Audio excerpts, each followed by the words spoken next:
The drinks stop. The flight attendants sit down. The announcements over the intercom cut off. And somewhere behind a locked door at the front of the plane, two pilots who may have been talking to each other now stop. Not because the approach is tense, not because something is wrong, because the law says they have to. There is a federal regulation governing the silence you experience before every commercial landing.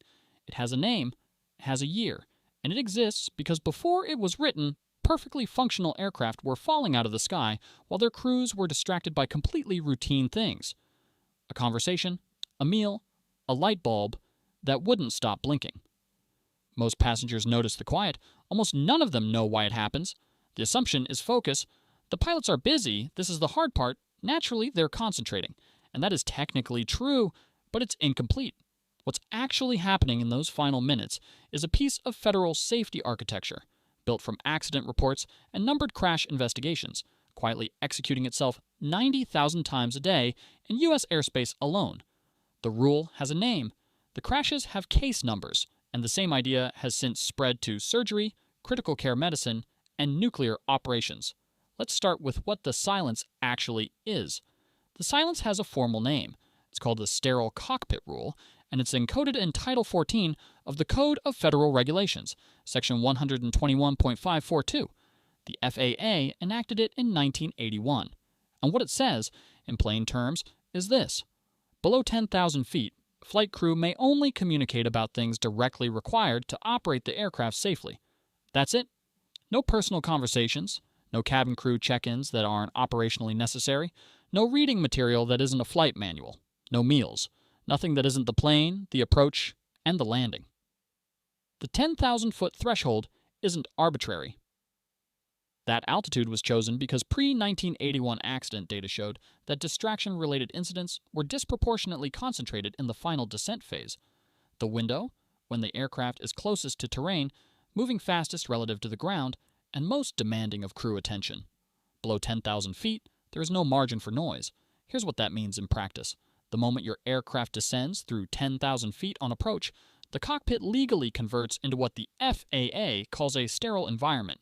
The same is true on departure. The rule applies on the climb through 10,000 feet as well. Every commercial flight executes this protocol twice per trip, once going up, once coming down. That means the sterile cockpit rule fires roughly 90,000 times a day in U.S. airspace.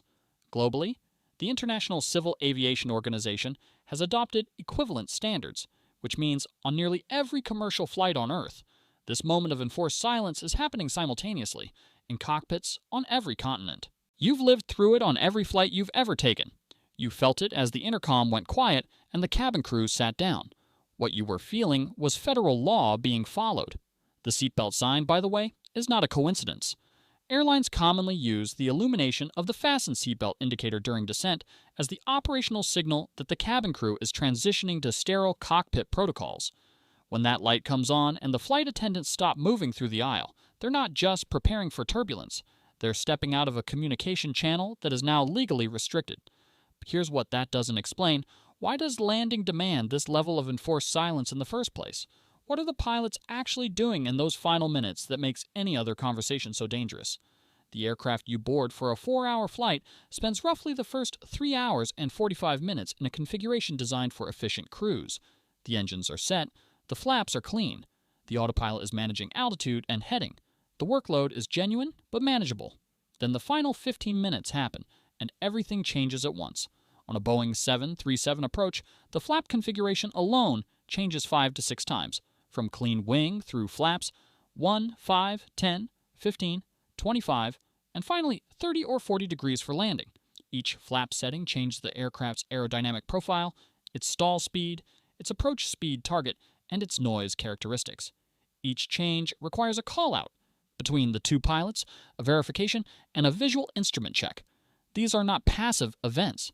They are active, sequential, time-critical actions, and they have to be completed in the right order, at the right altitude, at the right airspeed. At the same time, the crew is working through the approach checklist and the landing checklist, typically 30 to 40 individual items on a modern commercial aircraft.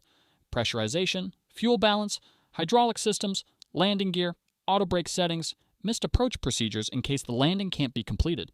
These items are verified verbally, one at a time, between the two pilots. And while all of that is happening, the aircraft is talking to the ground. Air traffic control frequency changes during a typical approach from en route center to approach control to tower, sometimes to ground, happen 3 to 5 times in the final descent. Each handoff requires a radio check-in, a read back of instructions, and a confirmation of clearance. Miss a clearance or misread a runway instruction at this stage, and the consequences can be catastrophic. The approach speed itself is part of why this matters. A commercial aircraft on final approach is typically moving at 130 to 160 knots, between 150 and 185 miles per hour. At that speed, the aircraft is covering roughly 3 miles per minute. The window between making a mistake and the aircraft touching pavement is measured in seconds, not minutes. None of this leaves room for anything else. A non-essential conversation at this stage isn't just a distraction. It's competition for attention, for working memory, for the verbal channel that the checklist depends on. And the history of aviation shows exactly what happens when something wins that competition that shouldn't. On the night of December the 29th, 1972, Eastern Airlines Flight 401 was on final approach to Miami International Airport. The aircraft was a Lockheed L-1011 TriStar, a state-of-the-art wide-body jet. It was fully airworthy. Its landing gear was down and locked. The only problem was a small indicator light in the cockpit that had burned out, failing to confirm what the aircraft's sensors already knew, that the gear was deployed correctly. The 3-person crew became focused on the indicator light. They cycled it. They tried to remove it. The captain handed control of the aircraft to the co-pilot and climbed down into the avionics bay to investigate. While they were troubleshooting, someone, no one is sure who, accidentally nudged the autopilot disconnect button. The aircraft began a gradual, almost imperceptible descent. No one noticed. The altitude warning system gave one alert, which the crew apparently heard and did not properly process. The L-1011 continued descending for 4 minutes.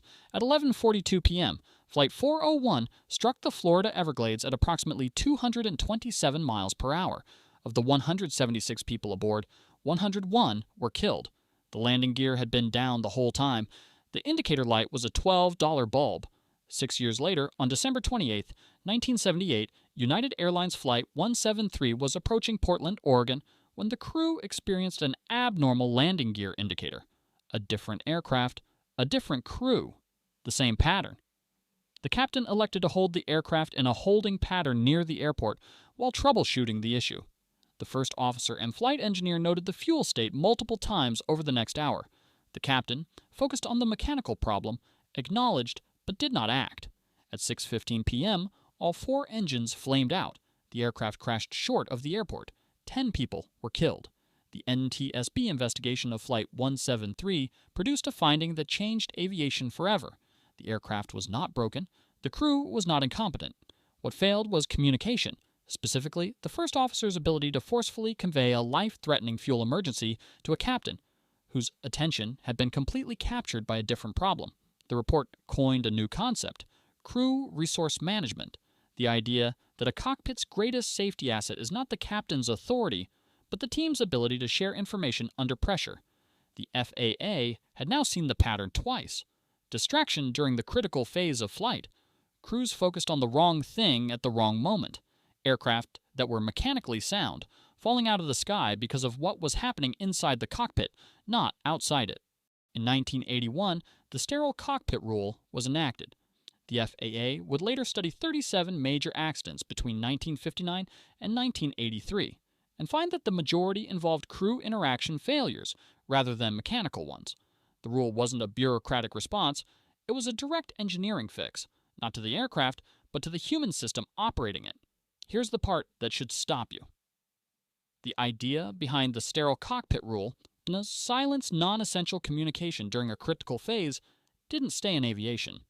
In 2004, the Joint Commission, the body that accredits hospitals in the United States, adopted what it called the Universal Protocol, a mandatory procedure requiring that all non-essential activity cease immediately before a surgical incision. The team pauses. The instruments are quiet. Everyone in the operating room verbally confirms the patient, the procedure, the site, and their readiness. Then, and only then, the surgeon begins.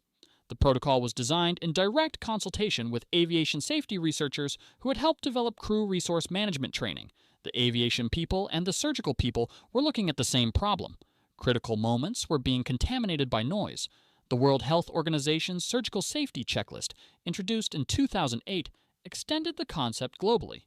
A study published in the New England Journal of Medicine found that hospitals implementing the checklist saw preventable surgical errors fall by approximately 47%. The idea that a brief, enforced silence could produce a 47% reduction in catastrophic mistakes was not a surgical discovery. It was an aviation lesson applied to an operating table. Anesthesiologists use equivalent protocols. Nuclear power plant operators have formal hold procedures before critical evolutions. Emergency room trauma teams call for silence during patient assessment. The same logic, the same architecture, reproduced across every domain where a mistake cannot be walked back, and you have been protected by it, probably without ever knowing.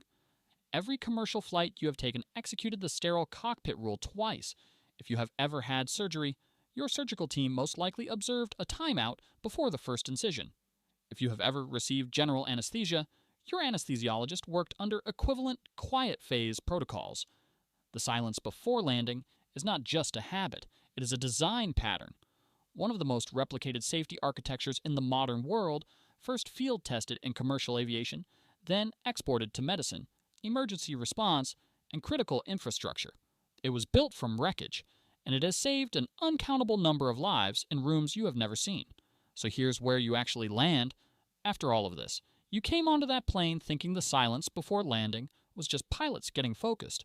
What it actually is, a federal regulation written in 1981, born from two accidents in which perfectly airworthy aircraft fell out of the sky while their crews were troubleshooting indicator lights and arguing with fuel gauges. A rule that executes itself 90,000 times a day in U.S. airspace. A rule that was so effective, medicine copied it, and the surgical team that operated on your appendix or your knee or your heart probably observed a version of it before the first cut. The moment the seatbelt sign comes on and the cabin goes quiet, that's not a crew getting serious. That's a law being followed, one with a year, a case number, and a very specific reason it exists. You'll notice it differently now. The intercom cutting off, the flight attendants sitting down, the absence of announcements in that final descent.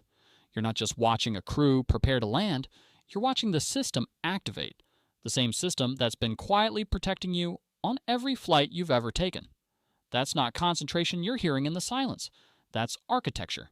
And if you think the cockpit is carefully engineered, wait until we get into what happens to the aircraft itself in the last 30 seconds before touchdown, and why the landing is deliberately designed to feel harder than it needs to be.